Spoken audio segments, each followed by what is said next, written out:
Welcome back to divine tarot vision. आज आपण जी reading करणार आहोत ती रीडिंग जेमिनाय म्हणजेच मिथुन राशीच्या लोकांसाठी असणार आहे। सो ही कलेक्टिव्ह आणि टाइमलेस रीडिंग आहे।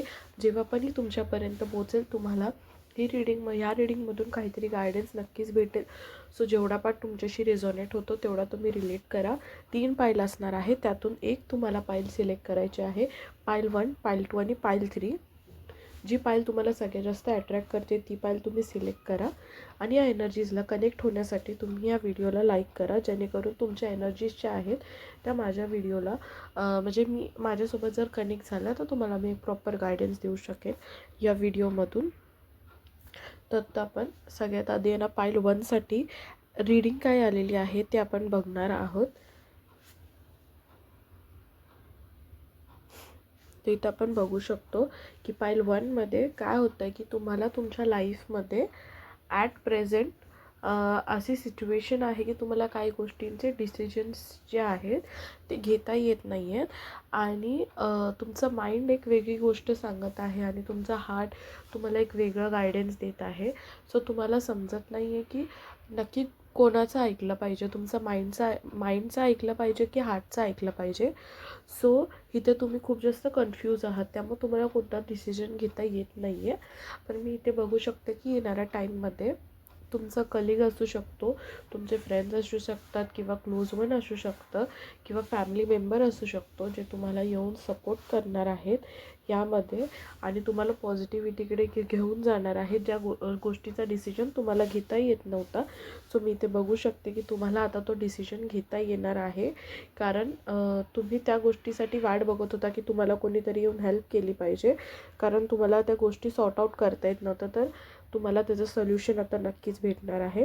पाईल 2 आपण इथे बघणार आहोत की तुम्हाला तुमच्या लाईफमध्ये कोणीतरी सध्या अप्रोच केला असेल, पण तुम्ही त्या अप्रोच ज्या व्यक्तीने तुम्हाला केलेला आहे तुम्ही त्या गोष्टी सिरियसली घेतलेल्या नाही आहेत। म्हणजे एखाद्या व्यक्तीने तुम्हाला त्याच्या फिलिंग्स एक्सप्रेस केलेल्या असतील तुमच्याबद्दल की त्याला काय पर्सनली फील होतं, पण तुम्ही त्या टाईमला त्या व्यक्तीला जास्त इंटरेस्ट दाखवलेला नाही आहे। तुमचं माइंडसेट आता सध्या असं असणार आहे की तुम्हाला थोडा टाईम पाहिजे, तुम्हाला गोष्टींवरती शांतपणे विचार करायचा आहे। कुठलाही डिसिजन तुम्हाला फास्ट घ्यायचा नाही आहे। तुम्ही गोष्टींना टाईम देणार आहात।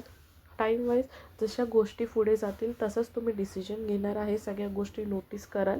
त्याशिवाय तुम्ही तुमच्या साईडून ॲक्शन दाखवताना मला दिसणार नाही आहे, कारण अजून पण त्या गोष्टींना तुम्ही सिरियसली घेतलेलं नाही आहे ज्याने कोणी तुम्हाला अप्रोच केलेला आहे। सो टेक युअर टाईम आणि मगच तुम्ही जे काही डिसिजन घ्यायचा आहे तो घ्या। त्यानंतर आपण पाईल 3 साठी ही रीडिंग करत आहोत। पाईल 3 मध्ये मी इथे बघू शकते की तुम्ही आत्ता रिसेंटली कोणासोबत तरी तुमचे वाद झालेले असू शकतात। भांडणं मला प्रॉपर असे भांडणं झालेले दिसत आहेत, आर्ग्युमेंट्स असू शकतात किंवा मारामारीसुद्धा असू शकते।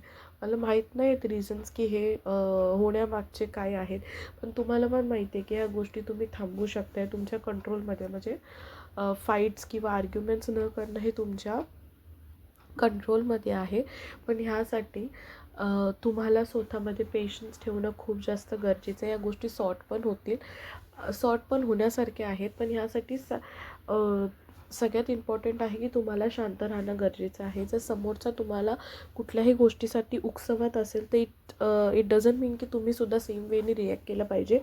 तुमच्या सायलेन्सनी सुद्धा समोरच्याला तुम्ही चांगला रिव्हेंज देऊ शकता। सो इथे तुम्हाला पेशन्सनी काम